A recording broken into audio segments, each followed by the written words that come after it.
Cenu Ondreja Štefánka za rok 2012 udelila kultúrna a vedecká spoločnosť Ivana Krasku v Rumúnskom Nadlaku dvom žijúcim osobnostiam, ktorí svojou činnosťou výrazne a dlhodobo prispievajú k rozvoju slovenského zahraničného sveta. Je to cena, ktorú sme založili za účelom vzdať hold nášmu velikánovi Ondrejovi Štefánkovi, ktorý bol zakladajúcim predsedom Demokratického zväzu Slovákov a Čechov v Rumunsku, zakladajúcim predsedom kultúrnej a vedeckej spoločnosti Ivana Krasku, taktiež šéfredaktorom a zakladateľom viacerých našich časopisov, vydavateľom, básnikom, esejistom a jednoducho človekom kultúry. Po jeho náhlom odchode vo februári 2008 sme založili cenu Ondreja Štefánka, ktorú odovzdávame každoročne dvom osobnostiam slovenského zahraničného sveta, počnúť s rokom 2009, teda v tomto roku sme odovzdali 4. dvojici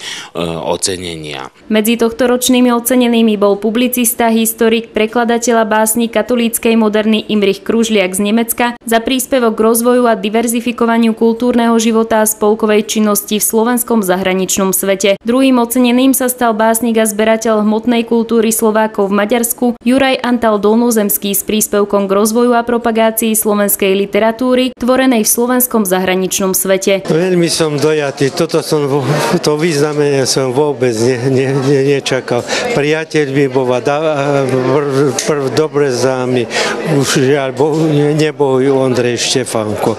Poznali sme sa už viac 10 ročia, viackrát sme sa stretli a ešte aj to vám prezradím, keď som prišiel prvýkrát do Nadlaku, navštívil som ho aj vo svojom dome. Laureátom ceny Ondreja Štefánka zablahoželali v mene predsedu Úradu pre Slovákov žijúcich v zahraničí Milana Vetráka pracovníci úradu, ktorí sa oceňovania zúčastnili. Súčasťou udeľovania cien bol aj medzinárodný seminár svedectva slovenského dolnozemského bytia, aspekty zo slovenskej dolnozemskej histórie a kultúrnej antropológie.